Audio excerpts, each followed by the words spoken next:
Olá, dando sequência à nossa série de estudos sobre a Semana de Páscoa com Jesus, hoje é terça-feira. O que ocorreu a Jesus na terça-feira? Se você ainda não viu os vídeos anteriores, dá uma olhadinha na nossa playlist aqui que você vai perceber que nós já estamos no terceiro dia da Semana da Páscoa com Jesus. A primeira mensagem foi sobre o domingo, a entrada de Ramos, domingo de Ramos, perdão, na entrada triunfal de Jesus em Jerusalém. Ontem nós vimos, segunda-feira, que ele estava no templo e hoje, terça-feira, aonde o Senhor Jesus se encontra. Como foi a terça-feira da semana de Páscoa de Jesus? Bom, nós vamos perceber pelo texto de Marcos, na narrativa de Marcos, que Jesus, na segunda-feira, ele passa novamente a noite em Betânia, dorme por lá, certamente novamente na casa de Lázaro, Marta e Maria. E aonde ele se encontra na terça-feira? Novamente, ele retorna a Jerusalém e se encontra no templo. Isso está registrado em Marcos capítulo 11, a partir do verso de número 23, eu chamo a sua atenção para a leitura que diz assim: Então regressaram para Jerusalém, e andando ele pelo templo, vieram ao seu encontro os principais sacerdotes, os escribas e os anciãos, e lhe perguntaram: Com que autoridade fazes estas coisas? Ou quem te deu tal autoridade para as fazeres? Jesus lhes respondeu: Eu vos farei uma pergunta. Respondei-me, e eu vos direi com que autoridade faço estas coisas. O batismo de João era do céu ou era dos homens? Respondei. E eles discorriam entre si. Se dissermos do céu, dirá: Então por que não acreditastes nele? Se porém dissermos dos homens, é de temer o povo, porque todos consideravam a João como profeta. Então responderam a Jesus: Não sabemos. E Jesus, por sua vez, lhes disse: Nem eu tampouco vos digo com que autoridade faço estas coisas.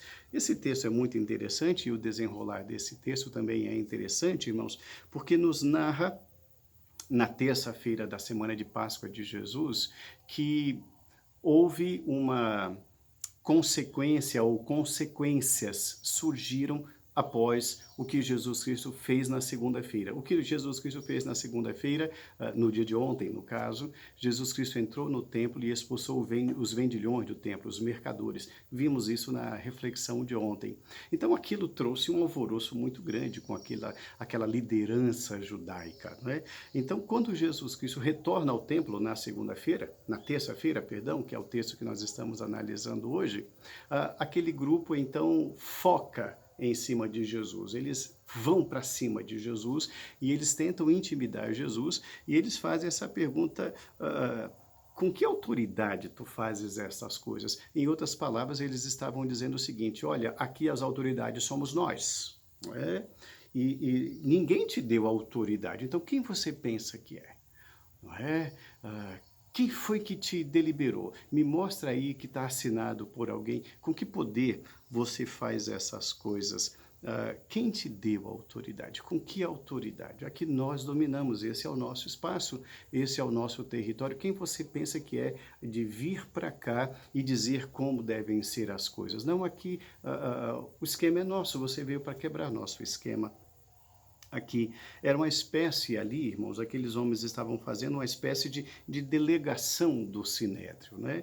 Eram os detentores do poder dentro do templo. Eles pensavam ali que Jesus estava desejando controlar a conduta no templo, ou colocar-se acima da lei de Moisés. Não é? Na verdade, irmãos, aqueles homens não estavam preocupados com absolutamente nada, a não ser com uma coisa.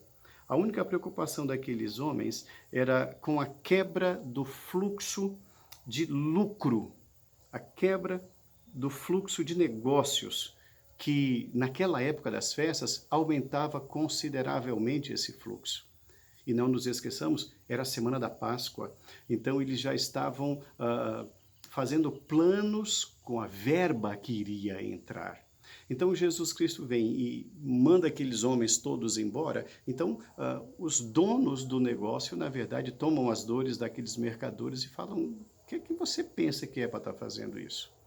Você vai quebrar a gente, né? É exatamente esse o contexto que está por trás dessas palavras, dessas perguntas. Com que autoridade fazes estas coisas? Ou quem te deu tal autoridade para fazer? Aquela atitude de Jesus que ele tomou ontem ao expulsar os vendilhões do templo, os mercadores do templo, irmãos, foi um duro golpe nos seus negócios escusos. Entretanto, quando eles fazem essa pergunta para Jesus, Jesus responde com uma cautela, né? Ele recorre a uma técnica argumentativa de responder com uma pergunta. Então, ele devolve o questionamento para os questionadores. Os questionadores, essa delegação do Sinédrio, esses donos do saber, eles se reúnem, discutem entre si e eles se veem numa situação delicada. Porque se eles dissessem, respondendo a Jesus, que o batismo de João era dos céus, então Jesus perguntaria, então por que vocês não acreditaram no testemunho de João? Se por outro lado eles dissessem era terreno, era dos homens, eles tinham medo das consequências do que o povo falaria, do que o povo faria com eles. Então, eles optaram por construir um muro, subirem no muro, e eles responderam, não sabemos. Então, Jesus Cristo rebate e termina, encerra a polêmica dizendo, bom, então também eu não respondo para vocês. Então, Jesus se coloca no seu devido lugar e os coloca nos seus devidos lugares. Hoje, irmãos, nessa terça-feira do que ocorreu com Jesus Cristo na Páscoa, nós queremos falar sobre as consequências de sermos resistentes a Jesus. As consequências de sermos resistentes a Jesus. Aqueles homens estavam sendo resistentes, estavam oferecendo resistência àquilo que Jesus estava estabelecendo no templo. Aqueles homens se viram num beco sem saída e não tinham respostas. A primeira consequência de sermos resistentes ao Senhor Jesus, irmãos, é que nós perdemos a oportunidade de reconhecer que Jesus é maior do que o templo. Nós perdemos a oportunidade de percebermos que Jesus é maior do que o templo. Na verdade, irmão, Jesus é o Senhor do templo. Jesus, ele é o Senhor do templo, ele é o Senhor da igreja. Na verdade, Jesus Cristo poderia responder àqueles homens de diversas maneiras. Por exemplo, Jesus Cristo poderia perguntar assim, bom, vocês estão me perguntando com que autoridade eu estou fazendo isso? Eu aqui pergunto para vocês, que autoridade vocês pensam que tem aqui dentro? Respondam. Quem delegou essa autoridade para vocês? Jesus Cristo poderia responder assim? Sim, Jesus Cristo poderia responder assim, até para colocá-los nos seus devidos lugares. Mas havia outras maneiras de fazê-lo. E Jesus Cristo o faz fazendo-o pensar. Jesus Cristo faz aqueles homens exercitarem o raciocínio. Jesus Cristo poderia dizer, quem são vocês para questionarem a minha autoridade na casa do Senhor? Aqueles homens, irmãos, eles se julgavam senhores do templo. Eles eram as maiores autoridades, isso no entendimento deles. Ali, naquele momento, eles perderam uma grande oportunidade, pela resistência que eles estavam apresentando, de reconhecerem que Jesus é maior do que o templo, de que Jesus é Senhor do templo. Mas há ainda uma segunda consequência de nós apresentarmos resistências ao Senhor. A segunda resistência, a segunda característica, a segunda consequência de apresentarmos resistências ao Senhor é que quando nós apresentamos resistências ao Senhor Jesus, nós perdemos oportunidades de arrependimento. Nós perdemos oportunidade de arrependimento. Quando Jesus Cristo faz a pergunta sobre o batismo de João, Jesus pergunta assim, respondei-me e eu vos direi, com que autoridade faço estas coisas? O batismo de João era do céu ou era dos homens? Respondei. Aquela, na verdade, irmãos, era uma grande oportunidade daqueles homens, ao ouvirem essa pergunta, esse questionamento, eles se questionarem. Eles questionarem as suas convicções. Eles questionarem o seu passado. Eles questionarem a sua fé. Porque eles foram contra João Batista, eles se opuseram Eles questionaram também João Batista. Aquele seria o momento deles fazerem uma autoanálise e pensarem, puxa, aquele homem na verdade era um profeta de Deus. Aquele homem na verdade veio da parte de Deus, ele veio preparar o caminho do Senhor e, puxa vida, perdemos essa oportunidade. Irmãos, todas as vezes em que nós apresentamos resistências ao ensino de Jesus, à pessoa de Jesus, os maiores prejudicados somos nós mesmos. Eles não aceitaram a autoridade divina da pregação e do batismo de João e, ao mesmo tempo, eles não poderiam negar essa autoridade. Então, eles acabaram perdendo uma grande oportunidade de arrependimento. Eles tiveram a oportunidade de estar frente a frente com o Senhor do templo, com o Senhor da igreja, e eles poderiam ali dizer, Senhor, agimos mal, agimos errado, nós queremos consertar isso. Há essa possibilidade, Senhor? E é lógico que a resposta seria sim, a resposta é sim, há essa condição. Mas existe ainda, irmãos, uma terceira consequência de nós apresentarmos as nossas resistências ao Senhor. Quando nós nos tornamos resistentes, irmãos, e isso nos impede de compreender a essência da adoração. Quando apresentamos as nossas resistências, isso nos impede de compreender a essência da adoração. O texto prossegue, e é muito interessante que os irmãos em casa acompanhem a leitura, porque isso vai para o capítulo 12 todo e uma parte do capítulo 13. Quando aquele primeiro grupo obtém essa resposta de Jesus, esse primeiro grupo sai e chega um outro grupo. Eles vão se revezando, tentando encontrar erros no ensino de Jesus. Os ensinos, irmãos, prosseguem no templo, porque Jesus é o Senhor do templo, ele está ali para ensinar. Ontem ele veio e fez uma limpa, e agora ele vem e ensina, porque o templo é lugar de oração, é lugar de estar diante de Deus. Então Jesus Cristo aproveita que ele está no templo e ele passa a ensinar. Então os ensinos prosseguem no templo. Jesus começa a contar histórias. E o que são histórias? São parábolas. E essas parábolas, irmãos, essas histórias, elas que Jesus conta de uma maneira muito fácil, de simples compreensão. São histórias simples e Jesus ensina sobre o reino de Deus de uma forma didática, de uma forma pedagógica, de uma forma inteligível. E o povo gosta. Porque Jesus Cristo vai direto ao ponto. Aqueles outros velhos mestres, não, eles falavam coisas desconexas entre si. E falavam sempre as mesmas coisas. E porque eles não tinham um padrão de vida que agradasse a Deus, eles não tinham autoridade. Jesus falava como quem tem autoridade. O povo se maravilhava dos ensinos de Jesus, porque Jesus contava histórias. Não é? E na verdade, irmãos, cá para nós, não? Quem não gosta de uma boa história, né? É até difícil a gente resistir à expressão era uma vez, não é verdade? Porque quando a pessoa já começa com essa expressão, olha, certa vez, e vai começar a contar uma história, todos nós queremos ouvi-la, não é verdade? Jesus lançava mão da arte, da contação de histórias, e a partir dali ele ensinava o povo de Deus. E aqueles homens, ao oferecer resistências, eles eram impedidos, eles mesmos se impediam de compreender a essência da adoração, porque Jesus está no templo ensinando sobre a adoração. Então, lá no verso 10, no capítulo 12, no verso 10, Jesus ensina sobre a dureza do coração dos homens, né? E eu acho interessante, quando Jesus Cristo fala no verso 10, capítulo 12, verso 10, Jesus diz assim: ainda não lestes essa escritura? A pedra que os construtores rejeitaram, essa veio a ser a principal pedra angular. O que Jesus está dizendo para aqueles homens é: vocês estão me rejeitando e eu sou o principal aqui. Eu acho interessante, sabe por quê? Porque Jesus usa a expressão pedra que os construtores rejeitaram, e Jesus ensina sobre a dureza dos corações dos homens.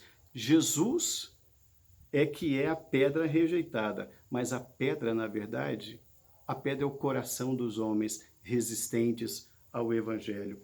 Um pouco mais adiante, no verso de número 13, Jesus Cristo recebe uma outra comitiva. Aquela comitiva primeira sai, chega uma outra comitiva com o mesmo objetivo, de testar Jesus, de tentar pegar Jesus em algum erro. Essa outra comitiva chega e questiona Jesus sobre o pagamento de impostos. E Jesus Cristo, então, responde com aquela célebre frase: dai a César o que é de César e dai a Deus o que é de Deus. Eles não estavam dispostos, nenhum nem o outro. Eles não estavam dispostos a pagar os tributos ao Império Romano, tampouco estavam dispostos a darem o coração para o Senhor. Então eles estão se impedindo de compreender a essência da adoração, a razão da igreja, por que nós nos reunimos ali para prestar um culto ao Senhor. No verso 24 do capítulo 12 vem uma outra comitiva. Interessante isso, não? As comitivas não param. E essa outra comitiva, formada por fariseus, ela questiona sobre o casamento no céu. Aí Jesus Cristo, então, ele quase que fala: meu Pai do céu, como que vocês não têm compreensão, não é? Lá no verso 24, Jesus Cristo diz assim: não provém o vosso erro de não conhecerdes as Escrituras, nem o poder de Deus? Lá no céu não se casam, nem se dão em casamento, laborais em grande erro. Então, observe muito bem que as pessoas estão perdendo oportunidades. Aqueles homens estão perdendo a oportunidade de aprender, de compreender o verdadeiro sentido da adoração. Por que que estamos no templo? Por que que somos o templo? Por que pregamos? Por que adoramos? Quem é o adorado e quem é o adorador? Cada um no seu lugar. Aqueles homens estão perdendo essas oportunidades de aprender e compreender a essência da adoração. Lá no verso 28, ainda do capítulo 12, chega uma comitiva dos escribas. E eles perguntam para Jesus assim, como que dizendo: olha como nós somos bonzinhos, Senhor. Qual é o principal de todos os mandamentos? E Jesus responde, né, lá no verso 29. O principal é: ouve, ó Israel, o Senhor nosso Deus é o único Senhor. Amarás, pois, o Senhor teu Deus de todo o teu coração, de toda a tua alma, de todo o teu entendimento e de toda a tua força. E o segundo é: amarás o teu próximo como a ti mesmo. Não há outro mandamento maior do que estes. Então, um dos escribas, um dos membros da comitiva, querendo ser bonzinho, responde assim para Jesus: muito bem, mestre. E com verdade disseste que ele é único e que não há outro senão ele. Olha a resposta de Jesus para este.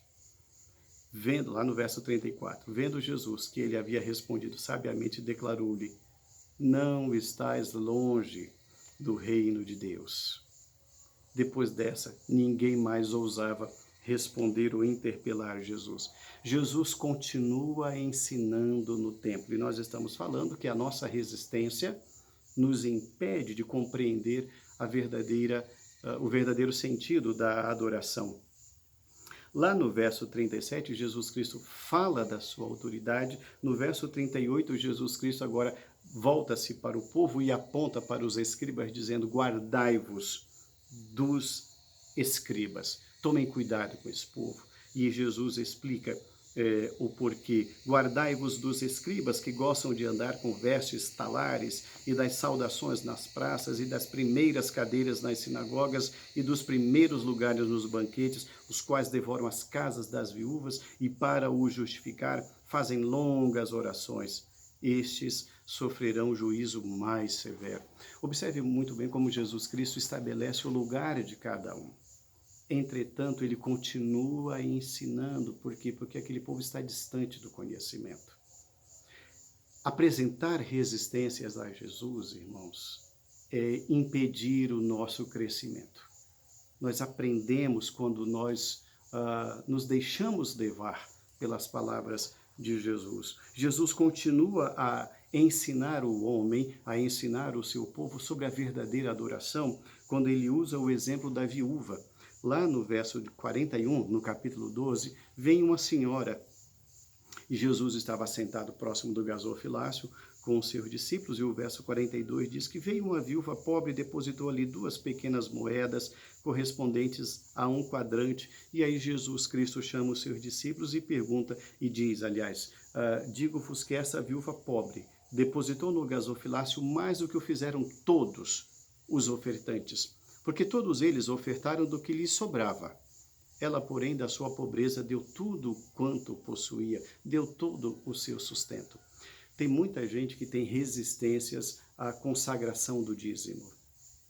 Pois bem, essa viúva, que já era esquecida pela própria comunidade, pelas próprias leis e pela própria família, ela não dá um dízimo, mas ela dá 10 dízimos, ela dá tudo o quanto ela possui. E Jesus Cristo diz, vejam só, essa mulher deu mais do que todos os ricos que aqui ofertaram hoje. Jesus está ensinando, irmão, sobre o sentido da adoração. E aqueles homens, na sua resistência tola, eles estavam se auto-boicotando, eles estavam bloqueando o próprio crescimento. Quando ali, irmãos, eles estão questionando a autoridade de Jesus, a autoridade do Senhor independe da aceitação ou do reconhecimento humanos. Ele é o Senhor da igreja. O próprio Senhor Jesus Cristo disse, toda a autoridade me foi dada no céu e sobre a terra. E Jesus Cristo, de fato, irmãos, ele está na sua última semana antes da crucificação, temos falado isso nos vídeos anteriores, e há registros, e aqueles homens mesmos puderam perceber a autoridade de Jesus sobre os enfermos, a autoridade de Jesus sobre a própria morte, ao ressuscitar Lázaro, e a autoridade de Jesus sobre a natureza, sobre os ventos e o mar da Galileia. Aqueles homens conheciam sim a autoridade de Jesus, mas eles não estavam dispostos a aceitá-la, a recebê-la. Eles procuravam desestabilizar Jesus, mas Jesus não se abala porque ele é a pedra fundamental. Ele é a base. Por isso que Jesus não se abala com todo aquele processo de tentativa de intimidação. É o ensino de Jesus quem abala a frágil estrutura corrupta daqueles homens.